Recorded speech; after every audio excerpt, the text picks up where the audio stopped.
नमो बुद्धाय दोस्तों, हमारा भारत देश अपने आप में एक ऐसी ऐतिहासिक धरोहर रखता है जिसे जितना जाना जाए उतना ही वह विस्तृत होता जाता है। आज के वीडियो में हम भारत के प्रारंभिक इतिहास से महात्मा बुद्ध से जुड़े एक ऐसे ही शासक के बारे में जानकारी पाएंगे।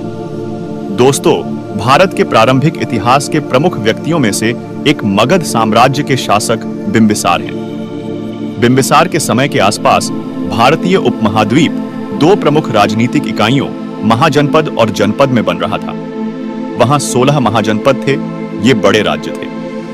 कुछ एक समिति द्वारा शासित गणतंत्र थे, जबकि अन्य एक राजवंश द्वारा शासित राजतंत्र थे। हर्यंका राजवंश के प्रारंभिक वर्षों के दौरान भारतीय सभ्यता उत्तर पश्चिम से भारत के पूर्वी और मध्य क्षेत्रों में फिर से केंद्रित हो रही थी और वहां 4 महान साम्राज्य उभर रहे थे: कोसल, अवंती, वत्स और अंत में मगध। प्राचीन कोसल भारत के आधुनिक उत्तर प्रदेश राज्य से मेल खाता है।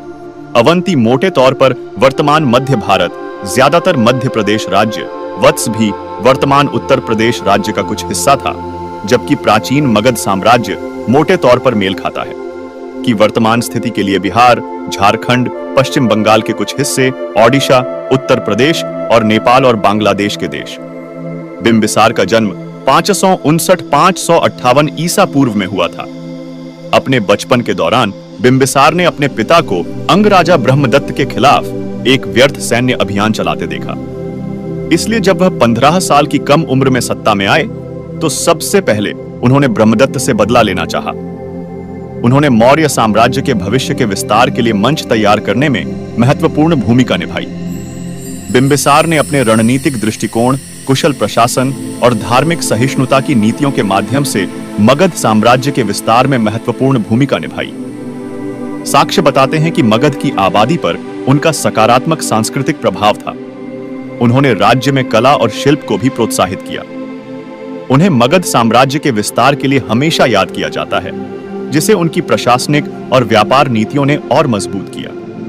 बिंबिसार बौद्ध धर्म का संरक्षक था और बुद्ध का समकालीन और संरक्षक था। उनके शासनकाल में मगध के तीसरे शासक राजवंश की स्थापना हुई, जिसे हर्यक राजवंश के नाम से जाना जाता है। वह स्थायी सेना स्थापित करने वाले पहले राजा होने के लिए भी उल्लेखनीय थे। उसने अपने पड़ोसी क्षेत्रों के साथ वैवाहिक संबंधों का पालन करके अपने राज्य का विस्तार करने पर ध्यान केंद्रित किया। इसलिए उन्होंने अपनी पहली पत्नी कोसल के राजा प्रसेनजित की बहन से शादी की।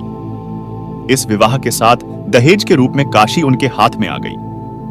उन दिनों काशी 1 लाख का राजस्व ला रही थी। उनकी दूसरी पत्नी चेलाना थी, जो प्रमुख चेटक की बेटी थी। उनकी तीसरी पत्नी वैदेही और उनकी चौथी पत्नी खेमा मद्र की बेटी थी, जो उन दिनों एक शक्तिशाली और प्रतिष्ठित राजा थे। जैन परंपरा के अनुसार बिंबिसार को 24 तीर्थंकरों में से पहले तीर्थंकर के रूप में पहचाना जाता है। उन्होंने बौद्ध धर्म और जैन धर्म के प्रति समान सम्मान दिखाया और दोनों धर्मों को समान रूप से बढ़ावा दिया। उन्होंने गिरिव्रज से शासन किया, जिसे राजगृह भी कहा जाता है, और माना जाता है कि उन्होंने राजगीर शहर का निर्माण किया था, जो वर्तमान बिहार में स्थित है। बिंबिसार अपनी उदारता और दयालुता के लिए जाने जाते थे और उनके शासनकाल को महत्वपूर्ण सांस्कृतिक प्रगति द्वारा चिह्नित किया गया था। मगध भारत के उत्तर और उत्तर पश्चिम के विपरीत उस समय वैदिक संग्रह के दायरे से बाहर था और कभी-कभी उच्च जाति के हिंदू ब्राह्मणों द्वारा इसे हेय दृष्टि से देखा जाता था। इतना ही नहीं, चूंकि मगध ने हिंदू धर्म के अलावा कई अन्य धर्मों जैसे बौद्ध धर्म, जैन धर्म, आजीवक धर्म आदि का समर्थन किया था, इसलिए ब्राह्मणों द्वारा कई हलकों और समकालीन साहित्य में उनका तिरस्कार पूर्वक अपमान किया गया था। बौद्ध इतिहास में बिंबिसार को बुद्ध का अनुयायी बताया गया है, जबकि जैन स्रोत भी ऐसा ही दावा करते हैं। हम जो जानते हैं वह यह है कि बुद्ध ने संभवतः अपने शासन के दौरान गिरिव्रज का दौरा किया था, जहां उन्हें बिंबिसार से बहुत सहायता मिली थी, जिन्होंने उनकी और उनके शिष्यों की मेजबानी की थी। बिंबिसार बुद्ध के समकालीन थे और जीवन भर बुद्ध के कट्टर समर्थक रहे।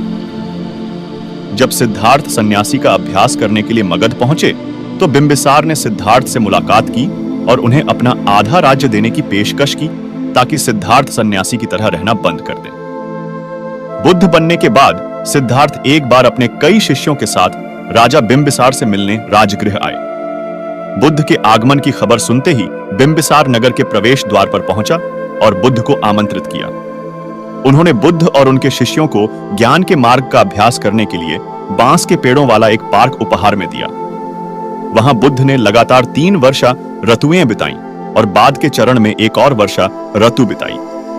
बुद्ध ने उन्हें मुक्ति के पहले फल से परिचित कराया और उदारता, नैतिकता, स्वर्गीय पुरस्कार, कामुक सुखों के नुकसान और बौद्ध धर्म के 4 महान सत्यों के मूल्यों पर उपदेश दिया।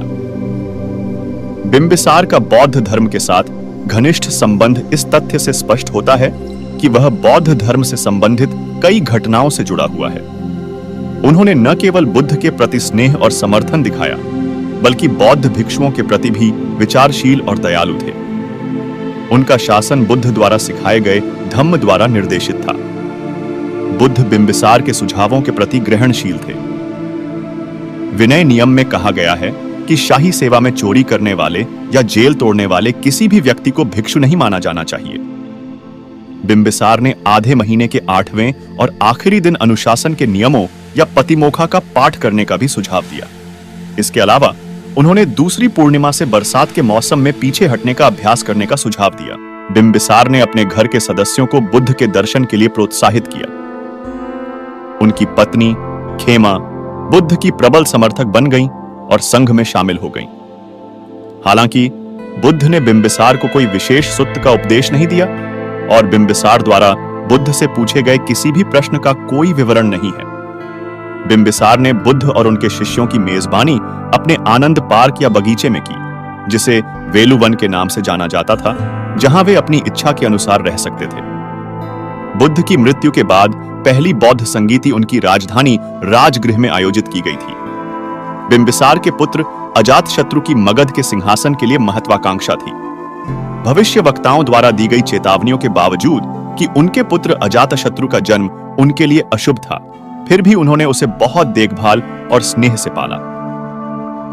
जब अजातशत्रु वयस्क हुआ तो उसकी महत्वाकांक्षाएं एक बौद्ध भिक्षु देवदत्त की बुरी सलाह से प्रेरित थीं। देवदत्त के प्रभाव में अपने ही पिता को मारने की साजिश रची, जो राजा द्वारा बुद्ध के संरक्षण से घृणा करता था, जिससे उसकी मान्यता और भी कम हो गई थी। जब साजिश का पता चला और पिता ने अपने बेटे की राजा बनने की तीव्र इच्छा को पढ़ा और उसके पक्ष में सिंहासन त्याग दिया। लेकिन देवदत्त के दोबारा उकसाने पर नए राजा ने उसे गिरफ्तार करवा दिया। देवदत्त को देश में एक पद सुरक्षित करने की आशा थी, जो उनका मानना था कि बिंबिसार की उपस्थिति में मुश्किल होगा। इस प्रकार उन्होंने अजातशत्रु को मगध के सिंहासन पर कब्जा करने और उसके पिता बिंबिसार को मारने के लिए सफलतापूर्वक मना लिया। बाद में अजातशत्रु को अपने इस कृत्य पर पछतावा हुआ और कहा जाता है कि उसने बुद्ध की खोज की थी। बिंबिसार का अंत अत्यंत दुखद था। चूंकि बिंबिसार की मृत्यु भूख से नहीं होनी चाहिए थी, इसलिए उसे गर्म जेल में कैद कर दिया गया, जहां उसे भूखा रखा गया। खेमा, उसकी मां के अलावा किसी भी आगंतुक को वहां प्रवेश की अनुमति नहीं थी। सबसे पहले वह अपनी पोशाक में छिपाकर एक सुनहरे कटोरे में खाना ले गई। जब इसका पता चला तो वह अपने फुट गियर में खाना छिपाकर ले गई थी। जब उसका भी पता चला तो वह अपने सिर की पोशाक मोली में भोजन छिपाकर ले गई थी। जब यह सब पता चला तो रानी मां ने बूढ़े राजा के पास जाकर सुगंधित जल से स्नान किया और उसके शरीर में शहद मलकर बूढ़े राजा को छाटा और जीवित कर दिया। जब इसका भी पता चला तो अंततः उसके प्रवेश पर प्रतिबंध लगा दिया गया। जब बेटे को पता चला कि उसके पिता आसानी से नहीं मरेंगे, तो उसने कुछ नाइयों को जेल के अंदर भेजा। बिंबिसार ने सोचा कि उसका बेटा नरम पड़ गया है और आखिरकार उसे अपने अपराध का एहसास हुआ। इसलिए उन्होंने नाइयों को उनकी दाढ़ी काटने और उनके बाल काटने के लिए भेजा था, ताकि उन्हें एक भिक्षु का जीवन जीने में मदद मिल सके। लेकिन कोई नहीं। उन नाइयों को उसके पैर काटने और घावों को नमक और सिरके से भरने और फिर घावों को कोयले से जलाने के लिए भेजा गया था। इस प्रकार उसे ध्यान करने चलने फिरने से रोके जाने पर उसका दुखद अंत हुआ। लेकिन जैन और बौद्ध परंपराओं के अनुसार बिंबिसार की मृत्यु पर अलग अलग मत है। जैन परंपरा में कहा गया कि उन्होंने जहर निगलकर आत्महत्या की। बौद्ध धर्म ग्रंथों के अनुसार अजातशत्रु के निर्देश पर शाही नाई ने उसकी बेरहमी से हत्या कर दी थी। एक दयालु राजा का इस तरह से दर्दनाक अंत यह इतिहास की एक निंदनीय और कभी न भूलने वाली दास्तान है। आज भी राजा बिंबिसार को एक महान राजा के रूप में याद किया जाता है। उनका बुद्ध के प्रति स्नेह उल्लेखनीय था। बुद्धम नमामि।